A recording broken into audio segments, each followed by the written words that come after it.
the earliest stages of the moment, the ideas are fresh because the moment is being born. In the middle, it's called sustaining the momentum of the moment. And if you continuously enter at the middle of the moment, you're going to be exhausted by how long you have to always deal with this stuff.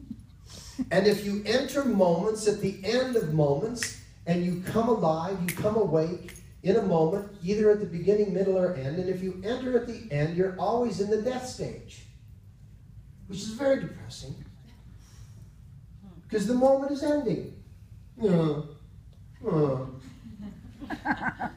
Now, we get schooled by the genetic ancestry, right? So our bodies are attuned to become either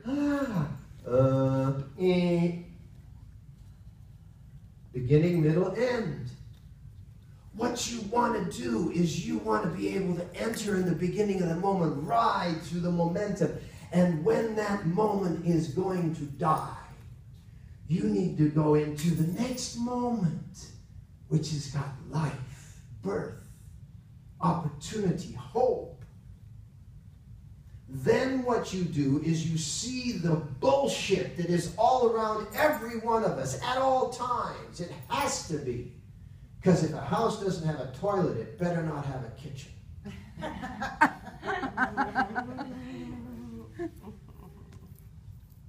But we do the toilet work privately, and hopefully we do the kitchen work with lots of friends. But we do need to take those dumps. Just hopefully not on each other.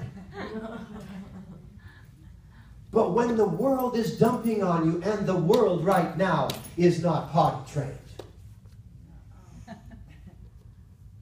The world is taking a gigantic, ginormous dump on everyone every day.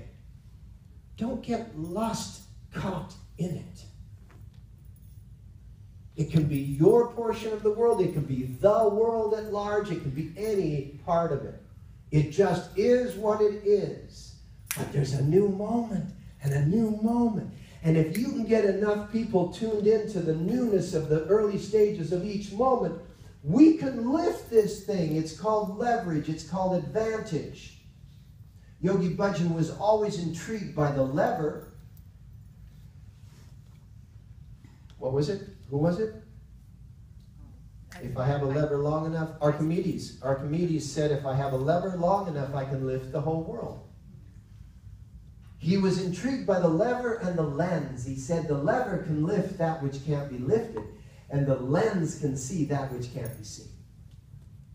Each one gives you an advantage. So looking into the bullshit that is, and excuse me, but I'm using this expression today because I am. There's just no good reason, but it is a fact. But if that's what you're looking, if that's what you're seeing, just understand that's not all that what is. That's probably just the death of moments. And your brain is tuned into the death of moments. Yogi Bhajan always said, see the faults in others and then unsee them. In other words, don't stick your head in the sand and say there is no fault. But be able to see the fault and then see the beginnings of moments that could change that fault. And then get as many people to shoulder that weight that you can. And in that, you can lift that fault without that person even being criticized. That's an opportunity that every one of us needs to take advantage of in our lives.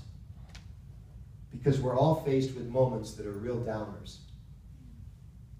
And just remember, if you're faced with consistent moments that are downers, in a period of time, all it is that that's the part of the, I've talked about the brain and how fast, and how the cycle of its awakenings.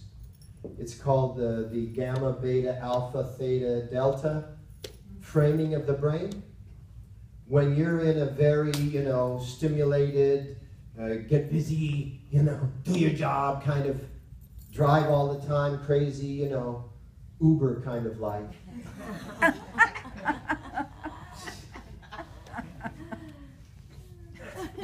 Excuse me for swearing.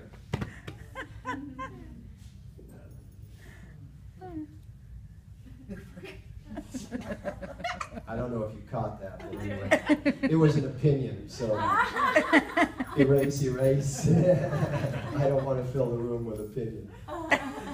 But if you have some extended moments in which you're actually capturing the ends, you need to say, okay, my brain is framing based on a habit. Habit is where you live. Habitat.